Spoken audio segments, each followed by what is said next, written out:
Nginibingelele nonke babukeli beBlaqlife TV. Igama lami nginguStufuza Dlangamandla Zulu. Sikuhlelo la silibiza ngokuthi khona sikhipha izimfihlo kaBlaqlife TV. Ngingakaqhubeki kakhulu khona into esingayithandanga eniyenzile ngokuthi nisearche abantu nibathuki ngeinhlamba zonke enifisayo. So from now on sisoba no anonymous. Ngihlele ke nosisi la ekhaya namhlanje uzosichazela kabanzi ukuthi yini lemgqilazayo. Sawubona. Yebo sawubona. Kunjani? Siyaphila. Siyaphila nathi. Cela usichazele ukuthi umabani ke at least ayigama. NguMaZulu igama, isibongo. MaZulu. Yebo. Ubuya kuphi? Ngibuya eMpompulo. Oh okay. Ubekwa yini namhlanje? Okusho ukuthi la ngize ngodaba abazali bangikhulisile. Ngizwa kuthiwa akusibona abazali bami bangempela. So ngifuna ukwazi ngifuna bangichazele kahle ukuthi nini ngingubani ngiphumaphi. Uzwa ngabobani? Ngizwa ngomakhelwane. Oh okay. So inhlalo ekhaya injani? Bakuphethe kahle abazali ayikho into oyisolayo uze waqalisa ukuzwa manje ngoba nakutshelwa umakhelwane noma khona into oyisola vele kudala? Inhlalo yasekhaya i-right. Bayangithanda abazali, bangiphethe kahle. Kodwa ngomakhelwane ke lokho bengitshela izinto ke so nami sengigcine sengifuna ukwazi ukuthi ithini into. Oh okay. Melana nabazali. Uhlala nomama nobaba? Ngihlala nomama nobaba nosisi nobhuti. Osisi bakho nobhuti bakho bakuphethe kanjani bona? Bangiphethe kahle nje ngoba siyingane sonke sikhule sonke ndawonye. Akukho okukhona engikusolayo ngaphandle kwalokho engikuzwa ngomakhelwane ke. Kodwa nje sikhule kahle nje sonke. So mawabhekile labo zalwa nabo unayo intombi yabo? Ayikho ncanca. Ngisho nje ukuthi ayikho. Ayikho asifanani ndenhlobo. Banjani bona mhlambe balenjani? Bona bamnyama. Bamnyama nje kakhulu kunami. Wena umpofu wedwa. Oh okay. So ufuna ukubuza ubani ekhaya? Ngifuna ukubuza nobaba.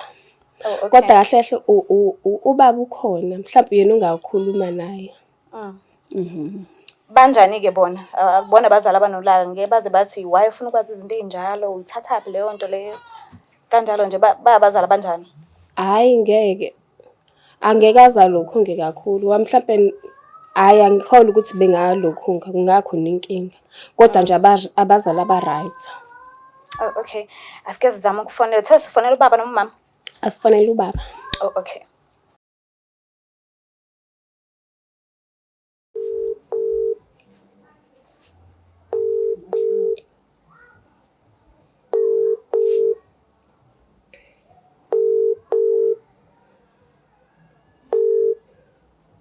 Yebo sawubona. Sawubona mnumzane. Yebo njani na? Siyaphila kunjani? Asikhona kusasa. Alright, ukhuluma noStufuza Dlangamandla from eBlaqlife TV. Kuhlele silibiza ngokuthi sikhipha izimfihlo. Yebo ngalalela.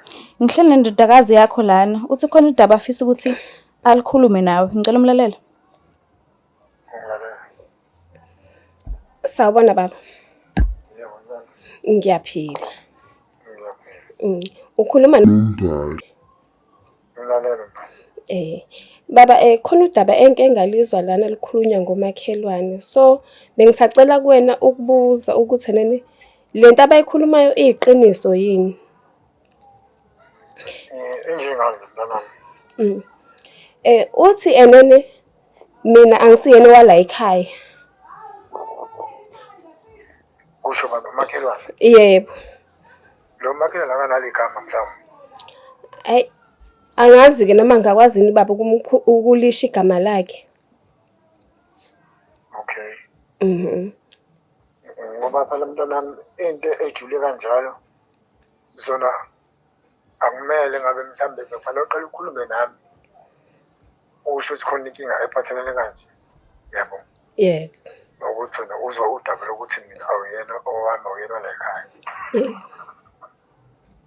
Yebo. Baba ngeke ngazama ukukhuluma noma kodwa uma akazange lokhu akazange ngiphendule azange ngitshele kahle azange ngitshele wathi nje mina ngiyingane la ekhaya kodwa manje ngiyeza ukuthi nene lokhu ama-rumors engilokhu ngiweza ayaqhubeka ayaphambili. So manje ingakho ngiza kuwena. Mhlawumbe wena ungangitshela iqiniso. Nami nje nami ngizakwa ngitshela iqiniso, hayi kona uyingana la ekhaya kodwa phela-ke sakuthola angeke ngisho ukuthi awuyengana la ekhaya ngoba usuyafana ngana la ekhaya.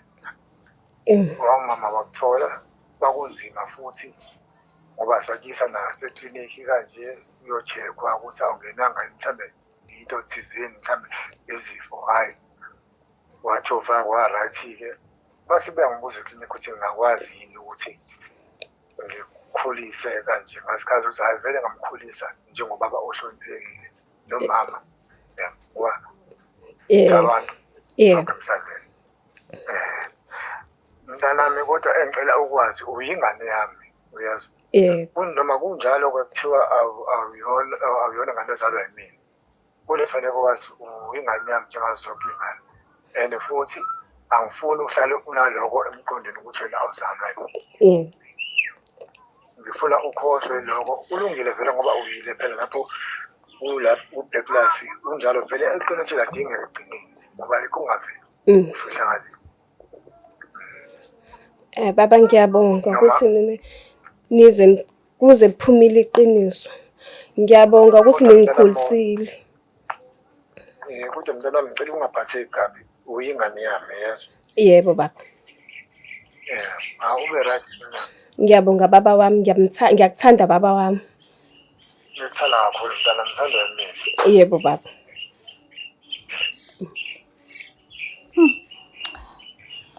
Wow, hayi ubaba wakho ngempela uyabona ngisho. Hayi ubaba wami ukuthi nje angizalo yena akusasho konke lutho, akusasho lutho konke lokho. Manje kunjani ke enhlizweni yakho usuthola iqiniso? Khona kunakho ukukhululeka ngoba sengiyazi ukuthi nene angisiyini wakhona, kodwa ke noma ngasiyini wakhona ngoba vele phela ungikhulisile. Ubaba wami ngoba nakho ungikhulisile.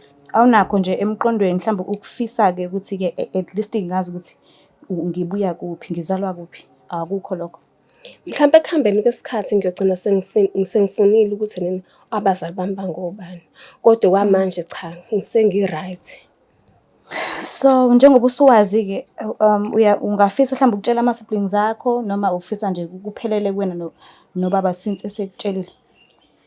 Kuma-siblings oba vele siyingane sonke futhi siyathandana.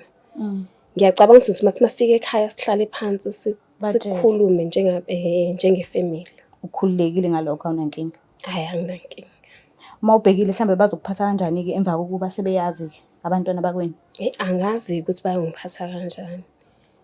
Mhlawumbe bayoqhubeka bengiphathe ngandlela ade bengiphathe ngayo. Angazi kodwa sekuyobonakala khona ukuba ngiphathe kanjani. Alright, sizokubhukhela i-counselling. Angeke uze ukhokhe ngisho isenti. Sizokubiza ngalo date leyo seku-right ngayo yonke into ukuthi usungeza. Siyabonga kakhulu usivakashele kuhlelo lwethu. Ngiyabonga. Akukho okufihlekile engeke uze kuvele. Noma udinga usizo, please contact us kuleyo number leyo vele lapho escreenini. Ungakhohlwa ukusubscribe, ulike, ushare la ngashare khona. Ngiyithanda kakhulu. Bye. It's the Blaqlife TV.